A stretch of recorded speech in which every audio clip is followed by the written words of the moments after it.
ఆంధ్రప్రదేశ్లోని కుమ్మరి శాలివాహన కుటుంబ సభ్యులకు నా యొక్క నమస్కారాలు. నేను మదనాపు పోతలయ్య, తెలుగుదేశం పార్టీ కుమ్మరి శాలివాహన సాధికార సమితి రాష్ట్ర కన్వీనర్. నా రాజకీయ ప్రస్తావం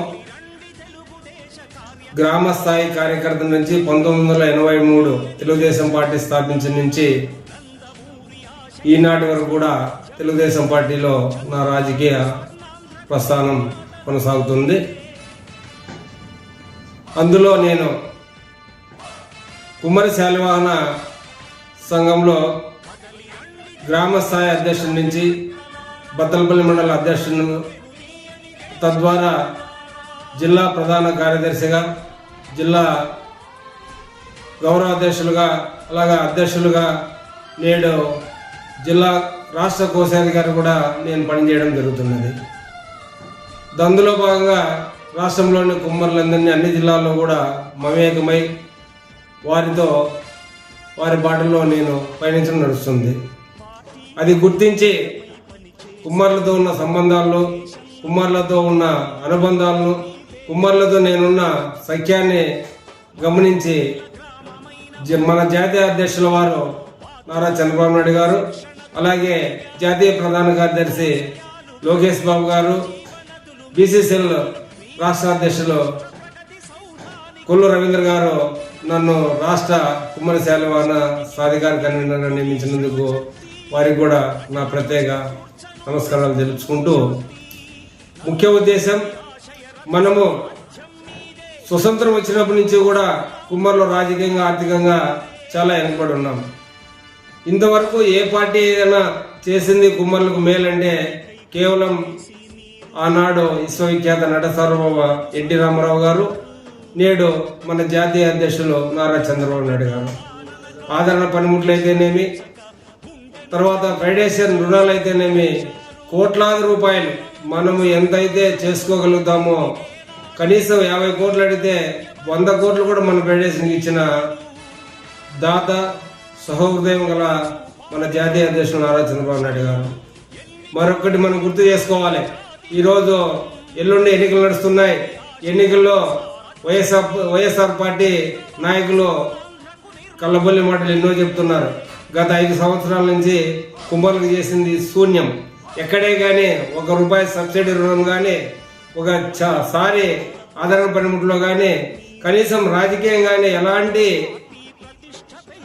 అవకాశం కూడా కల్పించలేని దౌర్భాగ్య పరిస్థితిని చూసిన మనము ఆ వైఎస్ఆర్ పార్టీకి మనము ఎట్టి పరిస్థితుల్లో కొనపడని చెప్పి తీరాలి. తర్వాత తెలుగుదేశం పార్టీ విషయానికి వస్తే, ఇప్పుడు 2024లో మన జాతీయ అధ్యక్షుల వారు నారా చంద్రబాబు నాయుడు గారి ఉమ్మడి ఎన్డీఏగా ప్రభుత్వం, అంటే జనసేన, బీజేపీ, తెలుగుదేశం పార్టీ ఆధ్వర్యంలో జూన్ 4 తర్వాత ఏ క్షణంలో అయినా మన నారా చంద్రబాబు నాయుడు గారు ఈ రాష్ట్రానికి ముఖ్యమంత్రిగా ప్రమాణ స్వీకారం చేయబోతున్నాడు. చేసిన తక్షణం రాష్ట్రంలోని కుమ్మరి శాలివాహనులకు 1076 జీవోను ఇంతవరకు ఏ ప్రభుత్వం కూడా అమలు పరచని పాపాను పోలేదు. ఆ జీవోను పటిష్టపరిచి అమలుపరిచి మన మట్టి అయితేనేమి, మన గట్టి అయితేనేమి, మన కుమ్మర్లకు ఏదైతే వృత్తికి అవసరమో అవన్నీ కూడా కల్పించడానికి మన నారా చంద్రబాబు నాయుడు గారి ఆధ్వర్యంలో ఎన్డీఏ ప్రభుత్వం సిద్ధంగా ఉందని కూడా తెలియజేస్తున్నాను. అలాగే కుమ్మరి వృత్తిదారులకు షెడ్లు అయితేనేమి, కుమ్మరాములు అయితేనేమి, వాళ్ళకు ప్రత్యేక గృహ నిర్మాణానికి కూడా ఎన్నికల మేనిఫెస్టోలో పొందుపరచడం జరిగింది. అలాగే యువత అయితేనేమి, వృత్తిదారులు అయితేనేమి, మన పరిశ్రమలు, కుండలు కావచ్చు, పెంకులు కావచ్చు, ఇటుకలు కావచ్చు, బొమ్మలు కావచ్చు, ఇలాంటివి చిన్న చిన్న పరిశ్రమలు పెట్టుకోవడానికి, దానికి కూడా సబ్సిడీ రుణాలు ఇచ్చి పరిశ్రమలు స్థాపించడానికి మన నారా చంద్రబాబు నాయుడు గారు సిద్ధంగా ఉన్నారని కూడా ఒకసారి కుమ్మరులందరూ కూడా గమనించాలి. అలాగే అది కాకుండా సూపర్ 6 పథకాలు ఏమున్నాయో, తర్వాత బీసీలకు ప్రత్యేక చట్టం అనే కావచ్చు, ఇలాంటి అన్ని కార్యక్రమాలు కూడా కుమ్మరులకు వాళ్ళకు కూడా వర్తిస్తాయని కూడా ఈ సందర్భంగా గుర్తు చేస్తున్నాను. అలాగే మనం ఒకటే గమనించాలి, మనకు పార్టీలు ఏవైతే కుమ్మరులను అన్ని విధాలు ఆదుకుందో, ఇంత మునుపు ఆదుకుంది, ఇప్పుడు కూడా ఆదుకోబోతుంది.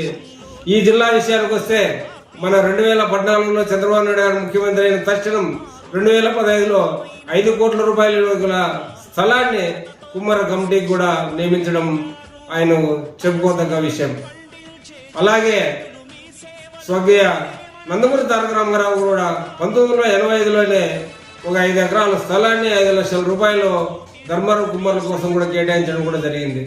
కాబట్టి మనం ఏదైతే కుమ్మర్లో ప్రభుత్వం దృష్టికి తీసుకెళ్తామో అవన్నీ కూడా తెలుగుదేశం ఆధ్వర్యంలో ఏర్పడే ఎన్డీఏ ప్రభుత్వం చేయడానికి సిద్ధంగా ఉంటుందని, ఇది ప్రతి ఒక్కరూ ఈ ఆంధ్రప్రదేశ్లో ఉండే కుమ్మర్లు ప్రతి ఒక్కరూ గమనించాలని, ఈ గమనించి ఈ 2024 మే 13వ తారీఖు జరగబోయే ఎన్నికల్లో 175 ఉమ్మడి అసెంబ్లీ అభ్యర్థులకు 25 ఉమ్మడి పార్లమెంట్ అభ్యర్థుల విజయాన్ని కూడా మన వంతు కృషి చేయాలని, తద్వారా మనము ఈ రాష్ట్రంలో ఏర్పడే దేశంలో ఏర్పడే ఎన్డీఏ ప్రభుత్వం నుంచి కుమ్మర్లు అన్ని విధాలు లబ్ధి పొందుతారని తెలియజేస్తూ, అలాగే ఇవే కాకుండా మనం ఎవరైతే రాజకీయాల్లో ఉన్నారో మన కార్యకర్తలు కావచ్చు, నాయకులు కావచ్చు, కుమ్మర సేల వాళ్ళందరికీ కూడా ప్రత్యక్ష ఎన్నికల్లో కానీ పరోక్ష ఎన్నికల్లో కానీ స్థానిక సంస్థల్లో కావచ్చు, నామినేట్ పదవుల్లో కావచ్చు, బీసీలకు ఇచ్చే 34% కూడా కుమ్మర వాటా ప్రముఖంగా ఉంటుందని కూడా ఈ సందర్భంగా మీకు అందరికీ కూడా తెలియజేస్తూ, ప్రతి ఒక్కరు కూడా నా విన్నపాన్ని మన్నించి మే 13 జరగబోయే ఎన్నికల్లో ప్రతి ఒక్కరు సైకిల్ గుర్తు, కమలం గుర్తు, గ్లాస్ గుర్తు అంటే ఉమ్మడి ఎన్డీఏ అభ్యర్థుల గుర్తులు ఓట్లేసి గెలిపిస్తారని ప్రతి ఒక్కరిని పేరున నమస్కరించు సెలవు తీసుకుంటున్నాను. అలాగే కేబై టీవీ యజమాన్యానికి కూడా మా ప్రత్యేక ధన్యవాదాలు తెలుపుకుంటున్నాను.